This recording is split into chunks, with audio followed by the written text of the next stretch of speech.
Welcome back. This is K24 this morning. Of course, we're talking about Nairobi County and the possible special status it might get. What does this mean, especially for service delivery of the residents of Nairobi? That's what we'll be talking about right here. And don't forget, you can get yourself a copy of your People Daily to be fully clued in on all the stories of the day. Just dial the number *550 *4#. Speaking of, we also have a question of the day. Let's have that up on screen.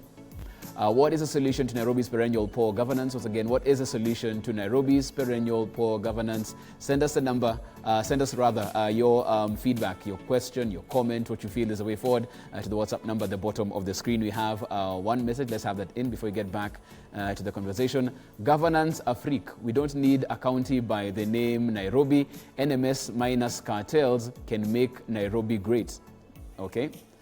Okay, we want your feedback on this one, of course, even as we discuss this issue right here. And it's funny because we were having this conversation even before we went on. I want to get back to Madam Elachi on this one because this word cartels is very conveniently used. But when you think about it really, even at a county level or whatever operation, it's not a cartel who does something. It's Madam Elachi, it's Jeff Mote, it's actual people. How come these people aren't named and shamed and action taken against them? All we say is cartels in the county, cartels in the ministry. Why can't you take action against these particular individuals or companies? Well, you know, cartels and are people, as you say. Mm-hmm. They are the businessmen, let's be honest. But they are the businessmen that sometimes you find would love to just do shortcuts in their business. And therefore, you'll find yourself in conflict with many of them because of, and they are the people who have been there, not now, for many years. Yeah? It's not something that started 2017, no, 2013. It has been there.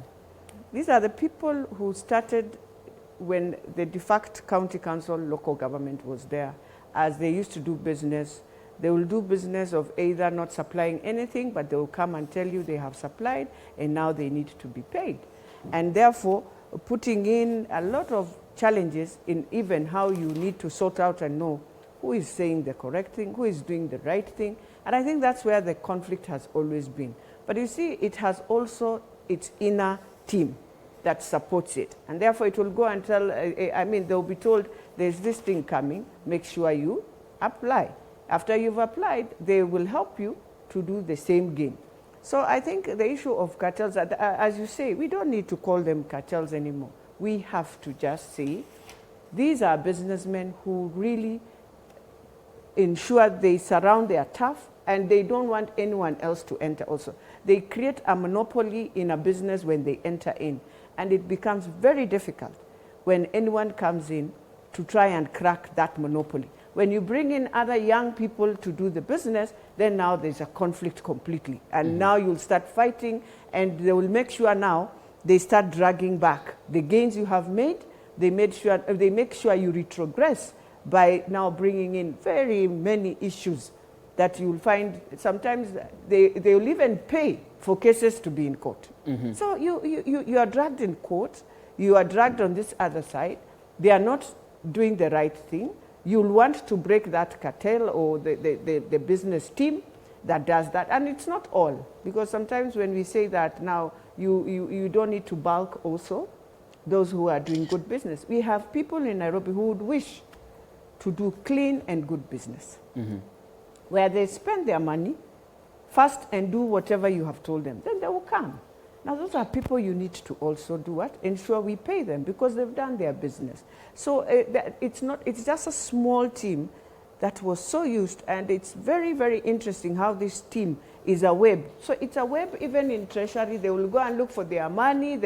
So even if you are fighting, even if it is governor or who fighting this thing, you will find yourself being put, in fact, if you joke, you will be put in the web, so that they start now controlling you properly. Right. So it's something that, and it's not just in Nairobi County. I think it's in all serious ministries, in the Ministry of Agriculture, in the Ministry of Health, they are there. And they are very serious people. And they can kill in all this. They will kill. And that's why when you hear people talk about cartels and everything, maybe because we call them cartels, you don't want to name them, because you know very well, they are also very vicious. They will come for you. But the most important thing we should ask ourselves, all of us, and I think the the president announced, and I am awaiting. He had said, we want to see now all tenders that people have gotten in government. We need to see how you were given the tender, how you won, and going forward, if you win a tender, which happens, I mean, you're put, and it's shown, there's a percentage, there's an amount when you get, your company will be listed that you have been. But then now we want to see, and we want to see even the directors. And he ordered that, and I've been waiting for a while now, ever since the president ordered that he will want to see. I think it started with this thing of KEMSA. And he said, going forward, I want to see the companies that have been given work in government. And even, there was a time we had, again, a very heated debate, when you remember, Jeff, on these things of procurement. And we were saying, show us the directors, so that you don't find one team, one family benefit, or one company is the one that supplies in Nairobi County, then comes and supplies at the national government, then comes, and we need to expand so that many other people are able to do business in government. Ben, I'll come to you on this one as well, because it was Governor Sonko who spoke about these cartels, addressing the president and asking for this assistance. And I mean, we've heard that corruption does indeed fight back. And you look at Nairobi, really, when you think about the issue that hampers service delivery, usually comes to do with these issues of these cartels and these unscrupulous business people coming in. Why has the fight been so hard? Is it the DCI that's not playing their part? Our governor has never been short of information, or files, on different things. Has it been hard for him to take, you know, a number of files and say, these are the companies that we think are the cartels, to DCI boss or EACC, and have appropriate action taken? What's the problem? What's the big impediment there? There are several factors, as I've indicated to you from the outset. And one of the key things that we must appreciate, for a very long time, revenue collection and management systems in the county government used to be very haphazard.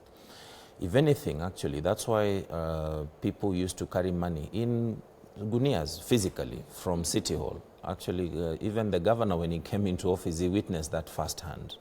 And one of the key things he did was to completely digitize revenue collection across board. And that's why even a matatu parking at Muthurwa does not pay the officer at the station with cash. That money has to be paid digitally. And that actually went a long way in enhancing revenue collection and also understanding where the loopholes might be. The other issue that I mentioned to you is there has been inherent problems across the city. Third, and which I think many people fail to acknowledge, when Governor Sonko came into office, he inherited what they call pending bills, and that has been a very hot subject in this city. Pending bills amounting to about 64 billion shillings. But when he subjected these bills to interrogation, you would find somebody has a claim of, say, 40 million shillings, they built a bridge somewhere in Kangemi. You go physically and there is no bridge. In fact, it is a field, or it is a kichochoro somewhere in the estate.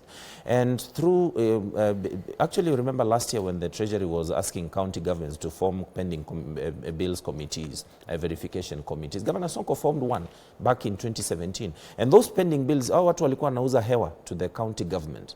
All those bills were reduced from a whole 64 billion shillings to 23 billion shillings. And he further subjected that to the Auditor General. They were reduced to further 11 billion shillings. And those bills now have been consistently been paid.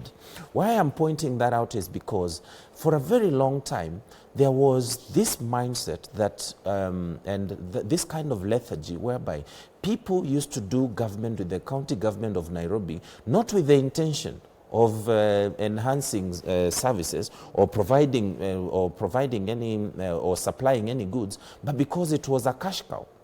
And one of the key things in moving Nairobi forward is to completely destroy that system, whereby I cannot just be sitting here one morning, do an invoice while we are taking coffee, take it to the finance department, and within a month I get paid for doing nothing. So that is one of the key things. The other issue, which I think we have to agree.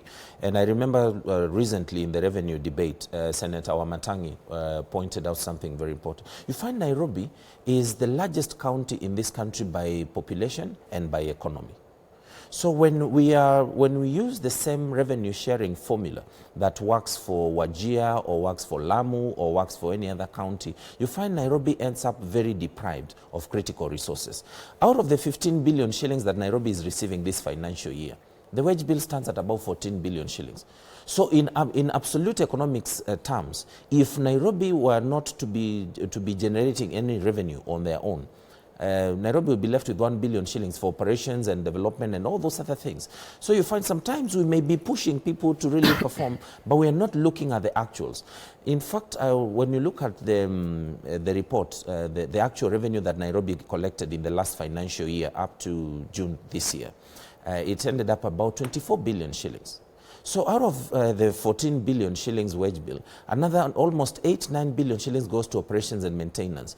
That is what we are looking at in terms of keeping our hospitals, supplies, the fire engines running, and all these other things. So development expenditure really remains very meager. But we must also acknowledge in 2017 when the governor, because he introduced certain measures to cut down on unnecessary expenditure. Remember, even there's a time the CECs wanted to buy new cars, and he told them, you have new cars, why do you need to waste that kind of money? Development expenditure in 2017 was 2.9 billion shillings, and by the next financial year he had been able to cut down certain resources, increase that to 5 billion shillings, and in the last financial year actually that rose to 8 billion shillings. So even in the when you're talking about the introduction of the Major General and all that, Nairobi is direly starved of resources. Believe you me, even Buddy, without money, we can sing all the stories, we can do the pavements. Those things are not expensive. It's just 100 or 200 million shillings. But in actual infrastructural transformation for Nairobi, right now Nairobi cannot operate with less than 200 billion shillings every year if we want to elevate it to the status we are. We may play the politics. We may say Kidero was this, Sonko was that, Buddy is this, and all those things, even the mayors. We can keep complaining. But if we are not matching the actual contribution of Nairobi to the national GDP and match that with actual allocations to be able to cover for these infrastructure developments that we require, it will be a song. We will even revert Nairobi to the national government. And the question I keep asking people, what was Nairobi looking like before the advent of devolution? It was still a city in a rat. Let me get Joe on this. Just a moment. So this debate about whether the Nairobi needs to be reverted to the national government or goes wherever is misplaced. What we need to agree is we have to map out what needs to be done for Nairobi and match that with resources. We have been talking about trams and light rails and all that. The light rail system, for example, alone in Nairobi, the estimates we have from the Ministry of Infrastructure would be anything between 30 and 50 billion shillings. Okay, Ben, let me get Nairobi cannot raise that with 15 billion I shillings. know you can go on and on this one, so you'll have to have Joe also chime in on this one, because in a scenario where we actually have this special status granted to Nairobi County and it's actually taken up by national government, from a legal point of view, what happens to the Nairobi residents' democratic voice? You know, how does that play out? How do they decide? Because all the other 46 counties decide what happens in their areas. What happens with the Nairobi residents and their democratic choice? I think Nairobi has to be looked at in terms of a hybrid rather than an either-or. One of the things that we must separate the bits of Nairobi that, like I pointed out earlier, are necessary for national security, for our diplomatic corps, for like international headquarters like the UNEP and other international things. So we must separate those functions of Nairobi from the regular day-to-day Nairobi, such that the functions in Nairobi have to be hived off. And so we say, look, we have to have devolution with Nairobi as a county, because even BBI did not talk about doing away with Nairobi as a county. So Nairobi must remain as a county. But Nairobi County must be defined by roles and responsibilities rather than geography. So you say, fine, the Nairobians, you still get to elect your governor, you still get to elect your MCAs as normal, you still get to exercise a diplomatic right. But your governor will be dealing with A, B, C, D. So those are things, for example, that deal with the estates, deal with services, deal with the ECD, and the other things that counties deal with. And then certain responsibilities are hived off. So, for example, what Ben is talking about, the transportation system, for example. There's this BRT that I was listening to CS Hinga, and he promises, he's PS Hinga. He promises that they want to deliver BRT by 2022. Now, something like that is a national government project. So in Nairobi, we can say, for example, infrastructure is completely not a county function except for the roads inside the estate, such that all major developmental infrastructure in Nairobi is entirely under the purview of the Ministry of Transport. And that now becomes part of, it's the law that this particular function is taken in this system. So in terms of revenue allocation, for collection, for example, these particular classes of revenue will be collected by the county government. These classes of revenue will be collected by the national government, such that the dichotomy is clear. Right. When the responsibility then is on the national government, they don't have to seek, like what you're seeing now, they don't have to seek approvals and collaborations and permissions from the county government, but at the same time, the things that you want a governor to do for you are able to be done. Now, there's a problem that is not just in Nairobi, but it's across urban centers that are also counties. The need to make your area into a hub, to gentrify it, to make it internationally, competitive. Now, things like that, for example, in Nairobi, and let's look at maybe Mombasa, previous administrations, as both Senator Lati and Ben have pointed out, previous governments, the administrations did not plan properly, allowed people to engage in corruption. The development was not planned. It just sprouted. And so we have situations where there are some past wrongs that either we have to be strong enough to come in hard and deal with them once and for all. So if we say, for example, these guys are built on road reserves, okay, time has come, you guys, this has to become a road again. Do what you need to do, like we saw people doing in Ruaraka and Kariobangi. Or there has been mooted the idea of, you know what, leave Nairobi as a business capital. Let us plan another proper capital city now with, this time around we are not making any whatever. So you've seen it done in TZ, you've seen it done in Nigeria. Such conversations is what needs to be had, because if we think about looking at the democratic rights of Nairobians is important, and we cannot take that away because devolution has given it to us. Who wants their county to be taken away? But on the other hand, we must admit that without certain services, a certain caliber of services in Nairobi, then we are setting up whoever takes that seat to fail. Okay. So that discussion must be had in an impassioned manner, and the dichotomy has to be fairly done. We don't want a situation where we do have a democratically elected county government, but it is so hamstrung financially that it can do nothing, and yet it is like I said, in terms of population, it is a very large population area, such that the conversation has to follow a very nuanced path, not what we are seeing now, where it's cloak and dagger politics almost. But I'm glad that we are at the point where the necessity to deal with the issue has driven us to a place where we must look at it critically. We have some feedback on this particular question, of course, as well, on how to move forward and make sure Nairobi is administrated better. That coming in. Nairobi is doomed, but look at Nairobi as a testimony of the bigger Kenyan problem. Nairobi is Kenya. The problem is leadership, and it's worsening. For instance, how on earth could Nairobi elect Sonko to be a governor? But Philemon, what's sending the WhatsApp message from Machakos, and I think it's Nairobi voters who decided on that. Let's see else who we have. You don't respond to queries for Nairobi to succeed. One, NMS needs a contact where residents can raise issues in their areas anonymously for attention. Two, we need clear policy and enforcement of licensing bars, wines and spirits, and churches and mosques. Three, clear policies on licensing and locating cars, washing points, coffin makers, car painters, and food kiosks. Four, control blind dumping and burning of tires haphazardly. And five, and this, I think the last one, control the matatu industry from hooligans and vigilant youth groups. This is Martin, and that WhatsApp is from Huruma. We have one more message. Nairobi should be reverted back to national government for reasonable development to take place. Also, there must be a serious system if governance to cut off the cartels that are used to milking Nairobi all of revenues meant for service delivery. That's Jenga Kongo from Kiambu County. Thank you for that, Jenga. Let me get to Madam Elachi, because as all of this takes place, Madam Elachi, it also takes place in quite a political environment. We've seen how Nairobi County politics can play out severally in the media. How do we solve this? Do we let this remain as is? Because it really is rough and tumble, especially with Nairobi County politics. Is there a cure, a solution to that? Or is that the status quo, and we let national government deal with those functions and the county government to deal with their respective functions as well? Well, first of all, the politics, again, is the politics within where we have a lot of external games that play around. So it is, for me, one, Nairobi, within the BBI, can remain a county, but a county like any other capital city within the world. So we have, we can borrow a leaf from London, we can borrow a leaf from the US, Washington, the DC place, and see whether when you come in, you have the county assembly functioning, because you'll still need legislation to play around a few things.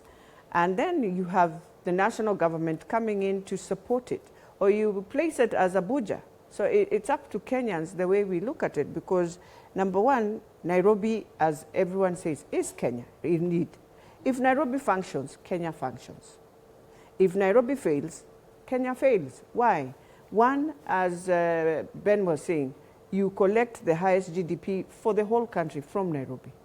Then you must ensure Nairobi develops, because that's where everyone is bringing in the resource.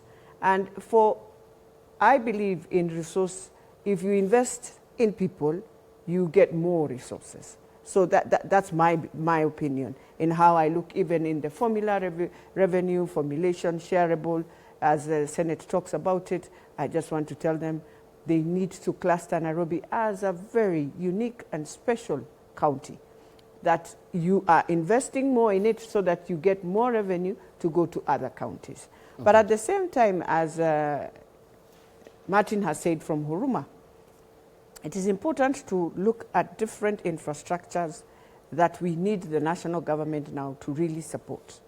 And those infrastructures are very clear. The road, transport sector has to be very clear. We need to look at, fine, the hospitals. We must have those that we know, level 2, 3 can be of counties, level 4, 5 can be now managed in a partnership where the national government comes in. Why? Because as a county, we don't have, we have a trail of people who come in, the 2 million. If they become sick, where do they go to? They will go to an hospital in Nairobi. You cannot chase them away, because Article 43 of the Constitution is very clear. They have a right to their health, and they have a right to work in any hospital within the county to be treated and live. And therefore, we have to always remember, and the numbers are growing, because people believe when they come within the urban, they will get jobs. And so numbers grow. And so what we want to see is a partnership that brings more services down to the people, and therefore the national government must invest. Why is the national government investing? Because you call this your hub, your Jerusalem door that goes to other African countries. And everyone believed Nairobi is the hub to the gateway of Africa. And if you don't develop it to that level, if we don't now bring in solutions that people will come in, that if I arrive at the airport of Nairobi, I am able just to log in digitally and look at what I want. If I'm an investor and I know where I'll walk from the airport, I know where I am headed, without having so many people come in and making us now look. People have really cried about Nairobi, that you come into Nairobi, you want to invest, things are very difficult, and then they move to Ethiopia, they move to other countries. Now we want to recapture that.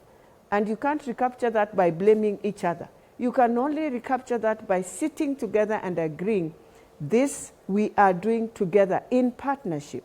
And therefore, as we move on and as we look at how best do we ensure it remains a county, but it is supported fully by the national government, and that has to be very clear and demarcated, that these are the functions that the national government will be supporting. These are the functions that either you call the governor or whatever name you'll call, fine. For me, in my opinion, if indeed you want to make it more special, then make it as London. Let us have the regions. You have the eastern region, you have the, and so that you know in the eastern region what is unique. What can you gain when you go that side? Okay, Madam Elati. And how do you build it? Yes. Okay, and amazing how time has flown by so fast on this particular topic. I think we'll have round 2 of this special status as far as Nairobi County is concerned. That's where I actually drawing the curtains as far as this conversation is concerned, but it continues online. You can get me at I am Jeff Mote or at K24 TV to look on the way forward. Of course, this is part of what might be as far as the BBI report is concerned. Is this the way to move forward? What you feel is best suited for that? You can get me at I am Jeff Mote or at K24 TV. And don't don't forget, even as we get to our break, you can get yourself a copy of your People Daily, only 10 shillings. The number that you dial, star 550 star 4 hash. Once again, the number is star 550 star 4 hash. Dial that number, get yourself a copy of your People Daily. It's brought to you by the People Daily and Safaricom, and it's only 10 shillings right across the country. Many thanks to Ben Mulwa for making time this morning. Government spokesman. Yeah. Join me. We're out of time, Ben. Yeah, two seconds. Something very important that the former speaker said. And I wish to state this, that this partnership, I think, would be extremely critical instead of the politics that we have been treated to. If you look at currently, Nairobi, the allocation from the county revenue allocation law of about 15 billion shillings. Instead of the mindset that has been created that this was supposed to be a hostile takeover, if the national government would say that we want to match this with another 15 billion shillings, trust me, it would really, and currently, Ben, we're out of time. Yes, we have to have another sitting for this. I'm sorry, I just have to call it a wrap. Can we go online? We'll do another phase of this particular discussion. Joy, thank you so much. Joy Mdevo, thank you so much for making time this morning to be on the show. And Madam Vichi Salachi, thank you so much for making time to be on the show. As well as you can see, still so much to be discussed right here. Jeff, on the issue of schools. Oh my goodness, Madam Elachi, we shall have another one to discuss on this particular issue.